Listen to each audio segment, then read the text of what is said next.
Го следите Дневникот на Телевизија Плюс. Добро вечер. Јас сум Викторија Додевска, во продолжение најпрвен ќе ги видиме кратките најави. Од денес 15 денари за биоразградлива кеса. Учениците и полицијата со проект Спорт да, дрога не. Еден нов случај на ХИВ-СИДА во Куманово.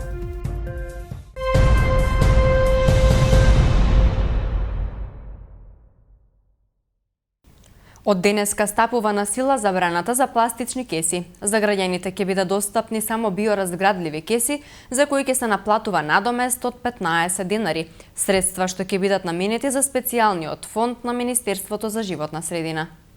Од денес стапи во сила еколошката мерка според која се забрануваат пластични кеси, а во трговијата ќе бидат дозволени само биоразградливи кеси кои на купувачите ќе им се продаваат по цена од 15 денари.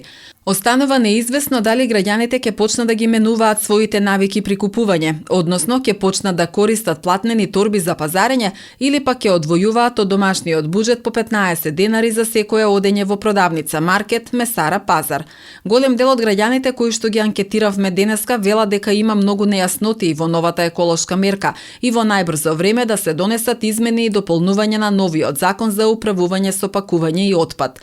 На граѓаните им е јасно дека законот треба да ја намали загаденоста на околината со пластичен отпад, но нејасно е како тоа ќе се стори ако се земе предвид дека апсолутно сите производи од храна, сокови или било кои други прехранбени продукти всушност се спакувани во пластични амбалажи. Помал дел од анкетираните кумановци ја поздравуваат новината, бидејќи велат дека на тој начин се придонесува за заштита на животната средина. Торбе ќе си носимо, ја и порано сум си носила торбу, али веќином кесе. Абе, новината е добра, ама не, мислим, у добро време, у право време, не е објаснето, не е, например, месо земеш, у што ќе го ставиш, не можеш ти у торбу да го ставу ја месо, треба нешто да ти го замота, у хартија да го замота, ќе се растоп, кисна хартија. Ова, кој у најлон кесиче, друго е, не може да пропушти. И за тој, избрзано е малце, ама тоа е сега, што да правим. Како решиле такој, валјда ќе преправив нешто да биде подобро. Па мора да има некои дополнителни мерки. Навикневе, носимо и торбе. Скапо ли е 15 денари за нашиот животен стандард да се продава една кеса? Па, слушай, за наш стандард е скапа нормална стварта. За наши примања са мали и тоа е така. Ми с мало примање, мали пензии, тој не може да обстанем. Торбе. Сметате ли дека луѓето ќе се навикнат да си носат торби? Па Бога ми ќе се навикнат. Катастрофа. Тоа се навикнат ли граѓаните да си носат? Ќе носат? се навикнат, мора да се навикнат, ама ако не знам. И на казните време и казните се многу големи за оние кои што ќе продават или па не де Боже да произведуваат од 9.000 до 140.000 евра за правни субјекти. Ќе треба да обезбедат кеси хартиени, бесплатни, како што има секаде во светот, па тогаш и кај нас. А ние сме први само во казне, друго ништо. Су живи и здрави, што друго да ги кажеш. Се навикнали граѓаните да си носат торби од дома? Кој знае, тешка работа, ама мора. Ќе мора, што прави. А што мислите за казните? Казните за правните субјекти се огромни, од 9.000 до 140.000 евра, зависно од тоа дали произведува или продава. Сметате ли дека овие казни се големи? Големи казни, големи. Треба се воведе ред, значи 15 денари кеса е прескапо. За граѓани толку можда не значи за продавачи многу. Зашто они тој робок кој ќе го продава, например, месо, тие работи. Неизводливо е тоа. Некако неизводливо е, тој мисли. Ќе земе на торбу и ќе си купи, ќе си донесе, али тие продавници. Што мислите за хартиените кеси?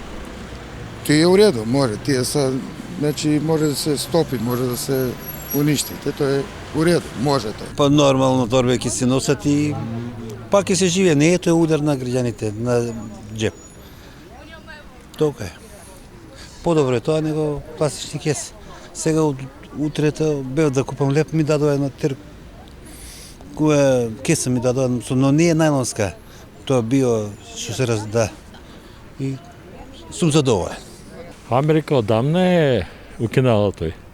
Али оние нижени кесе, хартиени, тој може оген да зајде да се изгоре или да се поише побрзо да заградуе. И така е. ali mora да се навикнемо. Што е новина, мора да се прифати, тоа е еколошко. Оно што се загадуе, се е поише од тој. Пластика. Ама ајде да решимо само кесе.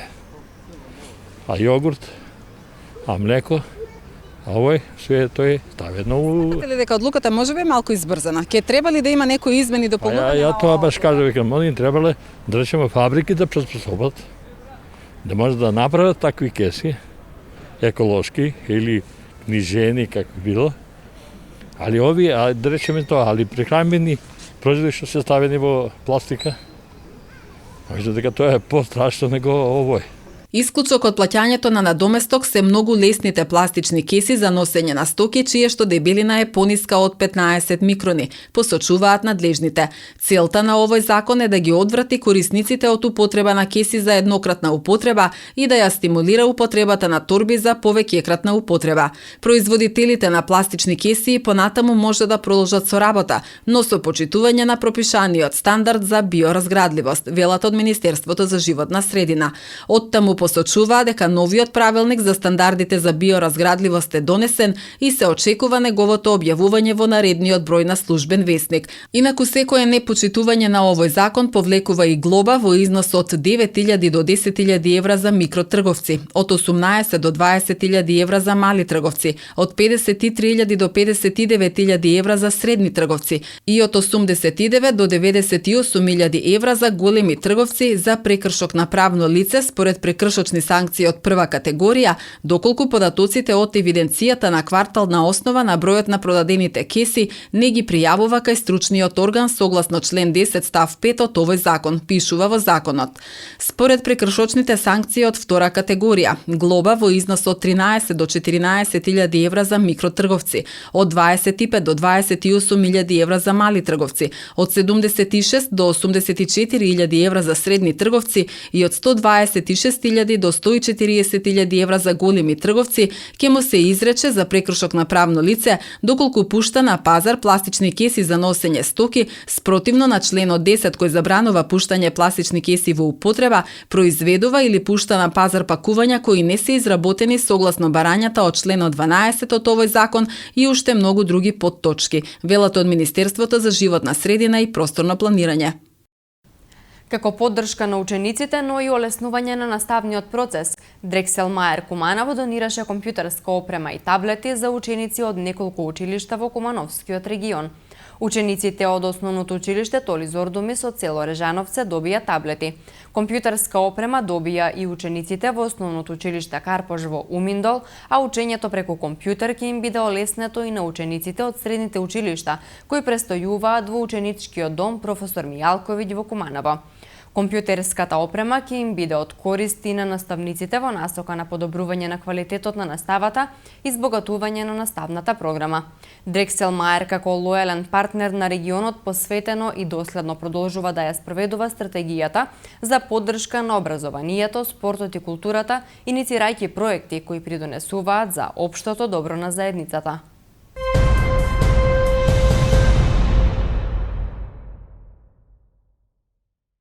Во рамки на проектот Спорт да, дрога не во општина Липково се одржа турнир во мал фудбал на кој учествуваа ученици од сите основни училишта од оваа општина.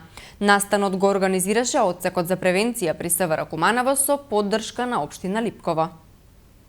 Одсекот за превенција при секторот за внатрешни работи Куманово во рамки на проектот Спорт да, дрога не организираше турнир во мал фудбал кој се одржа во спортската сала на основното училиште ФАИК Коница во село Слупчане. На турнирот учествуваа ученици од сите основни училишта од општина Липково, а најдобрите добија пехари. Од Одсекот за превенција при СВР Куманово истакнаа дека се во постојана комуникација со општина Липково, локалниот совет за превенција, училиштата и сите други надлежни институции за превенција, односно едукација и подучување на младите за безбедност и заштита во сите области. Најистакнато е делот на превенција злоупотреба на дрога, каде што денеска се реализира уште еден успешен настан. Турнирот Спорт да, дрога не во мал фудбал учествуваа машки и женски екипи од сите основни училишта од подрачје на општина Липково.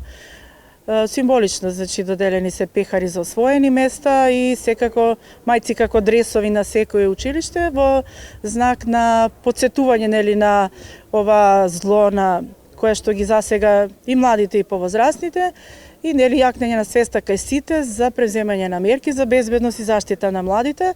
Во рамки на ова паралелно се превземаат и активности од проектот Правна социјализација на млади, каде што покрај злоупотреба на дрога офатени се и други проблеми кои што ги теми засегаат младите, носење на недозволени предмети во училишта, врсничко насилство, злоупотреба на социјалните медиуми. Одсекот за превенција паралелно покрај на подрачјето на општина Куманово презема превентивни мерки за сите останати општини кои што ги покрива. 72 годишен маж од Куманово вчера во 15 часот пријавил во полицијата дека бил измамен од две лица за сума од 1000 евра. Според пријавата, едно од лицата му понудило дека доколку му даде пари ќе му донесе злато за поевтина цена, пошто откако пријавениот му ги дал парите, лицето заминало и не се вратило на договореното место, информира СВР Куманово. Полицијата презема мерки за расчистување на случајот.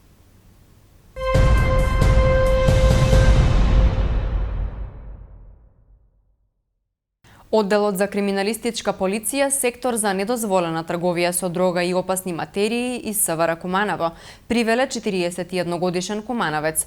При контрола кај него биле пронајдени и одземени пиштол, како и рамка за пиштол со 7 куршуми. По целосно документирање на случајот против него ќе биде поднесена соодветна пријава, информираат надлежните.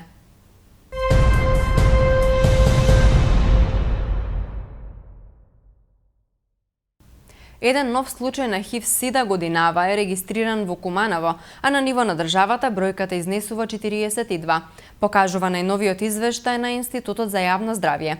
Годинава светскиот ден за борба против ХИВ-СИДА се обележува под мотото крај на нееднаквостите, крај на сидата. 1 декември се одбележува како светски ден за борба против ХИВ-СИДА. Од јануари до 30 ноември годинава регистрирани се вкупно 42 нови лица со потврдена ХИВ-СИДА инфекција, меѓу кои и еден граѓанин на Куманово.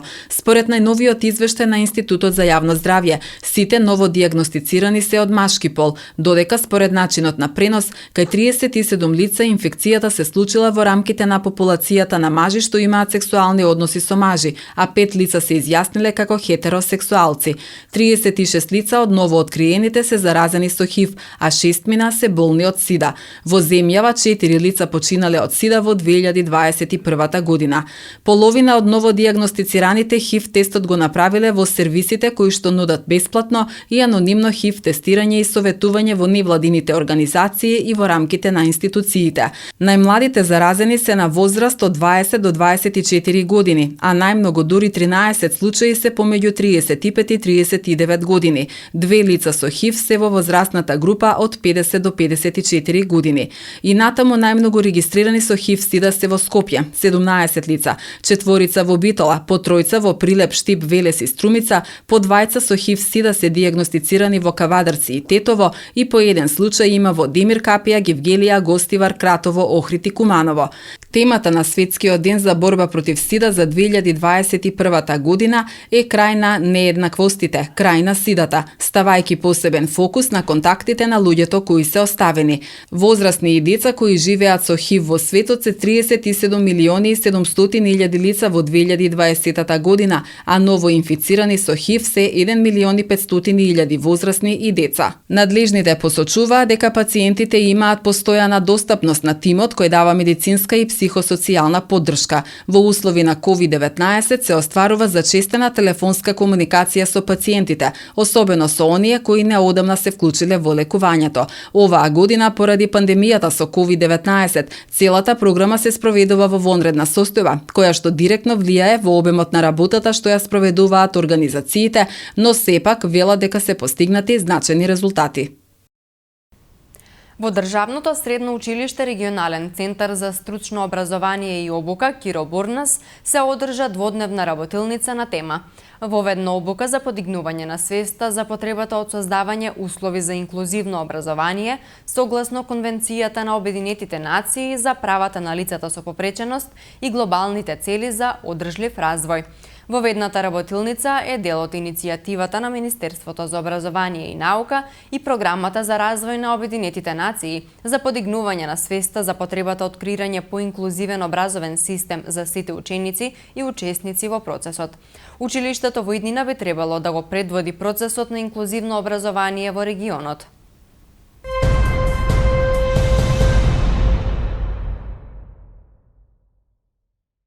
Денеска од 8 до 11 часот на подрачјето на СВР Куманово спроведена е акциска контрола за санкционирање на возила со кои се врши јавен превоз на патници, при што биле контролирани 18 возила, а биле утврдени 4 неправилности кои се соодветно санкционирани, информираат од Кумановската полиција.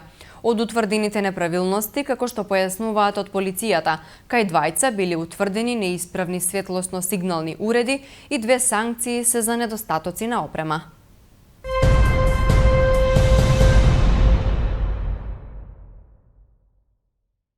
Немавме обврска по основ на неизмирени долгови во Библ лигата. Излеговме поради тенденциозно судење и некоректно однесување на поединци. Се направија приоритети и ќе се посветиме на домашната лига, информираат од кошаркарскиот клуб Куманово. Како кошаркарски тим со огромна традиција и реноме, кошаркарскиот клуб Куманово 2009 мораше да реагира преку соопштение и демант за сите невистини и обвинувања за тоа што се пишуваше изминатите денови во медиумите и да се обрати на јавноста по повод обвинувањата на челниците на Балканската регионална лига или поточно Библ лига со цел да се нанесе штета и да се наруши угледот на нашиот тим кој е граден со години назад. Ние како управа на оваа екипа уште еднаш демантираме дека КК Куманово во изминатиот период откако настапува во Библ лигата има било каква обврска по основ на неизмерени долгови, конова надпреварување, неисплатени обврски по основ на хотелско сместување или транспорт, или пак неизмерени долгови по однос на судиска или делегатска такса. Лигата ја напуштивме пред се поради тенденциозно судење и некоректно однесување на одредени поединци. Раководството на клубот исто така сметаше дека мора да се направат приоритети и финансиската состојба во клубот полека да се стабилизира. Согласно со тоа, прв приоритет на нашиот тим ни се редовните обврски кон постоечкиот играчки кадар, стручниот штаб, како и кон матичната кошаркарска федерација и други субјекти поврзани со патување и сместување во домашниот шампионат. Со оваа одлука да не бидеме веќе дел од Библ лигата, создаваме услови за целосно посветување на надпреверувањето во првата македонска кошаркарска лига, во која амбициите ни остануваат исти, а тоа е пласман во Супер лигата, но со напомена дека ќе се даде акцент на млади домашни играчи кои се веќе дел од нашиот тим во оваа сезона и засилување со кошаркари кои ќе се надополнат на постоечкиот играчки кадар. Исто така се работи на изготвување на 4-годишен план за спортски и финансиски развој на клубот. Воедно ја замолуваме публиката која е нашиот 6-ти играч на разбирање и бараме поддршка во наредниот период, полека да се консолидираме и заедно да се вратиме на победничките патеки, стои во соопштението од кошаркарскиот клуб Куманово. Оделот за внатрешна контрола, криминалистички истраги и професионални стандарди поднесе кривична пријава до специјализираното оделение за гонење на кривични дела сторени од лица со полициски овластувања, односно против лицето АБ, кој е вработен како полицаец во полициска станица за гранични работи Табановце, поради постоење на основи на сомнение за сторено кривично дело, злоупотреба на службена положба и овластување. Имено на 21 месецов пријавениот при вршење на пасошка контрола одобрил влез на лице кое не поседувало валиден ПСР тест или сертификат за вакцинација, при што истиот постапил спротивно на одлуката за изменување и дополнување на одлуката за превентивни препораки, времени мерки, наредни мерки, наменски протоколи, планови и алгоритми за постапување за заштита на здравјето на населението од заразната болест COVID-19. Против полицискиот службеник изречена е и мерка од странување од работно место до завршување на дисциплинската постапка.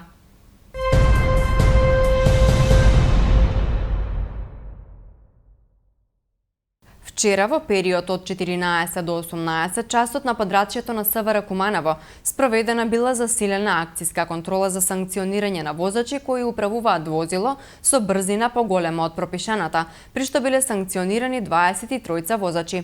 Заселените сообраќајни контроли продолжуваат и во наредните денови, соопштуваат надлежните. Инаку во текот на вчерашниот ден на ниво на државата санкционирани се 224 возачи.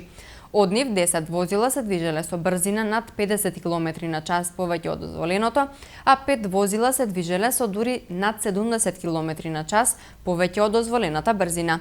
При тоа 77 возачи ја пречекориле брзината во населено место, а 147 надвор од населено место.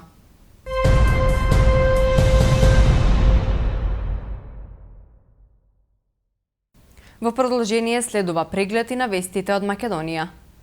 Министерот за здравство Венко Филипче денеска изјави дека засега нема да се спроведува задолжителната вакцинација против COVID-19 кај здравствените работници и мерката која беше планирана за вработените во државната администрација и локалната самоуправа. Владата синоќа ја донесе одлуката само за еднократна финансиска награда во висина од 30 денари по пациент за матичните лекари, ако достигнат и надминат опфат од 70% со вакцинација на своите пациенти од вкупниот број запишани кај нив, како дел од мерките за поголема имунизација на населението. Владата на седницата на 25 ноември не го прифати предлогот на Комисијата за заразни болести за задолжителна вакцинација на здравствените работници и препораката за имунизација на јавниот и приватниот сектор и побара од Комисијата дополнителни анализи и компаративни студии за предложените мерки, но и предлози за дополнителни мерки за поттик за масовна вакцинација. Стигнавме до констатација дека отвора многу сериозни прашања во однос на тоа како евентуално би се казнил некој кој што нема да прифати да се вакцинира. Од друга страна, реално тоа е голем финансиски товар. Ке видиме каков ќе биде интересот и опфатот со вакцинација во следниот период со оваа препорака преку матичните лекари. Спремни сме да носиме и други препораки. Од друга страна, што ќе се случи со работниците кои не може да го издржат товарот да прават тестови, а не сакаат да се вакцинираат? Тоа значи дека истите тие компании, тие работници треба да ги отпуштат, рече Филипче по настанот за одбележување на светскиот ден на борбата против ХИВ-СИДА.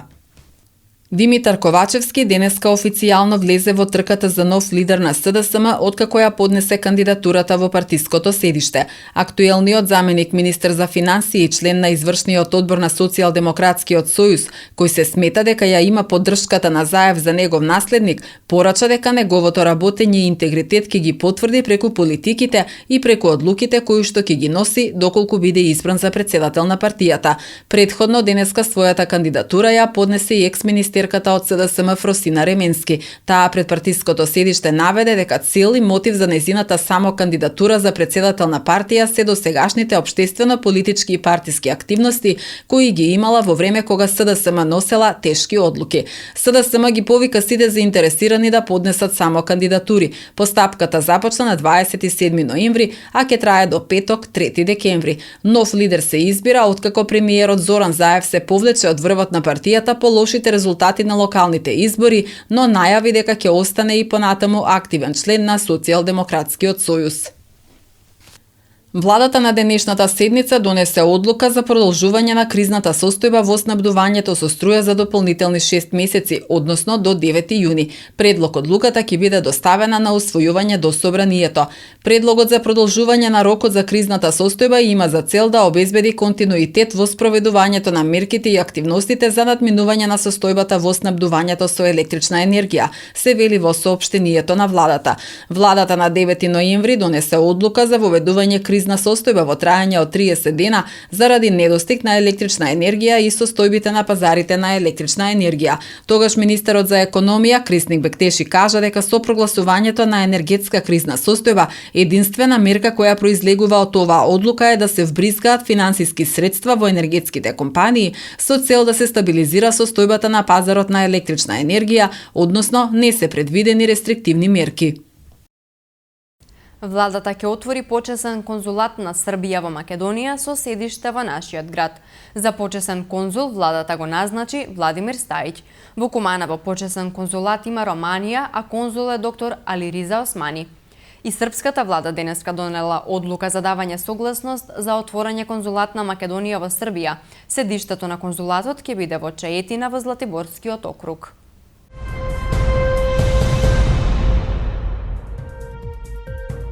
Времето денеска во Куманово беше сончево со максимална температура од 4 степени и минимална која беше -5. За утре метеоролозите најавуваат облачно време со температура која ќе се движи во интервал од -3 до 6 степени Целзиусови.